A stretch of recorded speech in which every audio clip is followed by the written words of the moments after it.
All right, after a big night of football and tailgating, now we're going to take a look at the evolving drinking habits of Coloradans.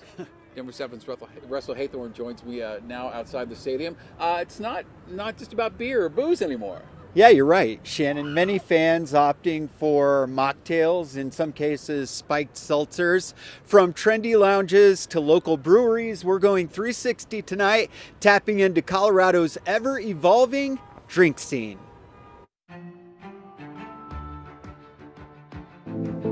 Today I was going to make a jasmine tea-based blackberry cream scone. Here we have our dry gin, non-alcoholic option. A little bit spicy, but also a little bit fruity. These blackberries were harvested from our garden. Pineapple, honey, lemon, and thyme. Oh, it's amazing. So I'm just going to shake this so hard. A night on the town. I don't prefer alcohol at this point. I don't know, it's just, I don't like the way it makes me feel. Yeah, just a choice. Looks a bit different than it did just 5 or 6 years ago. The mocktail trend is obviously huge now. You have to keep up with what's on Instagram these days. I think it's so interesting that you're embracing it almost rather than ignoring it. Absolutely, absolutely. You know, and you're trying to always find that next home run. From spiked seltzers to sober socials, Coloradans are still raising a glass. It just isn't always a beer, nor does it always carry a heavy buzz. So you can do like mini martinis. Having a drink, such as a mocktail, that looks like a cocktail kind of allows people to kind of relax in the social setting. Let's strain out the details. Craft beer sales declined 4% in 2024, capping 3 straight years of negative growth, according to the National Brewers Association. National whiskey sales are also down. Liquor giant Diageo reporting sales of Bullet Bourbon are down 7%, while Campari, which owns Wild Turkey, reported its sales down 8%. We are evolving with the times. We love our customers, so we want to give them what they want. Even in the craft beer capital of Colorado, the new wave is clear. Lighter pours, creative mocktails, yet still a stout social scene. So let's stir it up a bit more out in this golden industrial park where State 38 Distillery is thinking small and winning big. We started to see folks changing and saying, we don't want to buy a full bottle. So we created 100 milliliter 3-packs. That mini shift resulting in huge sales, up 125% over last year. State 38 is also fueling the ready-to-drink cocktail craze, partnering with those like Uncle Tim's, providing 4 spirits for ready-to-drink concoctions. How do you say, okay, the door closed here, but did the window open over here? On to our next round, this quaint little alley spot, Berkeley Alley off Tennyson, where there's now more than beer on tap. We're brewing a West Coast in the morning. That's why I've got the grain out. Liz Hess and Chelsea Rhodes took a leap of faith just 3 months ago in June, buying a small batch brewery in the middle of flat beer sales. Was there any hesitancy on your part to get into to buy a brewery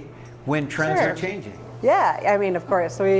I don't think there's ever a time you're not nervous when you buy into a business or start up a business. But these female owners are brewing up something new. So we're bringing in coffee, we're bringing in non-alcoholic mocktails, and even just seltzer water. We really just want to be a fun place to come hang out. Raising the bar in Boulder, Upslope Brewing is serving more than beer and loving the return. We launched our spiked snow melt in 2019, and since that time we have actually launched 10 different flavors. The #1 sold Colorado-made hard seltzer in the state of Colorado. They're also capitalizing on other craft cocktails. This is our Argentinian Arnold Palmer, if you will. It's pure leaf yerba mate. A trail mix of drinks, if you will. We've just decided to sort of expand our footprint in different beverages beyond craft beer. People are choosing to drink less or drink more responsibly, which Dr. Josh Long at Advent Health Parker is all for.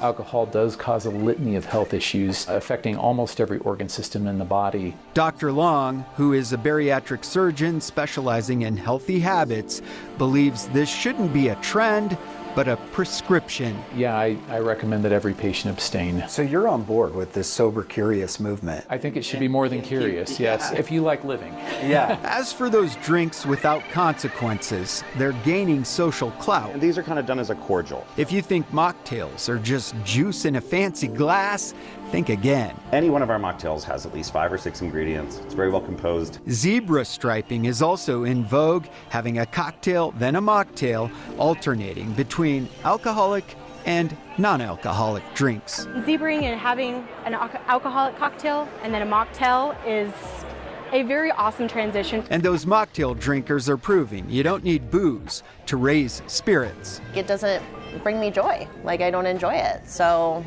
I prefer staying sober, and I love like waking up. I love my crisp mornings. Prefer being sober at this point in my life.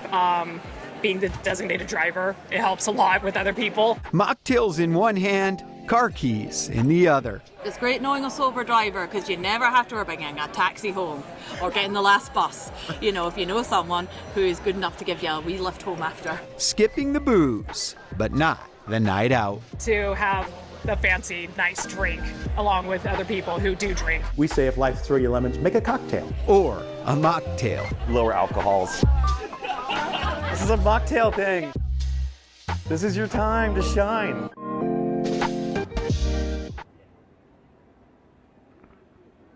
That was refreshing. It was. They made a lot of good points and gave you a lot to think about. And I love that it's also making financial sense for these folks. Yeah, you bet. And I'll give you some perspective here. So, yes, even though at Room for Millie and Cooper Lounge and other cocktail bars around town, sales of mocktails have more than doubled this past year.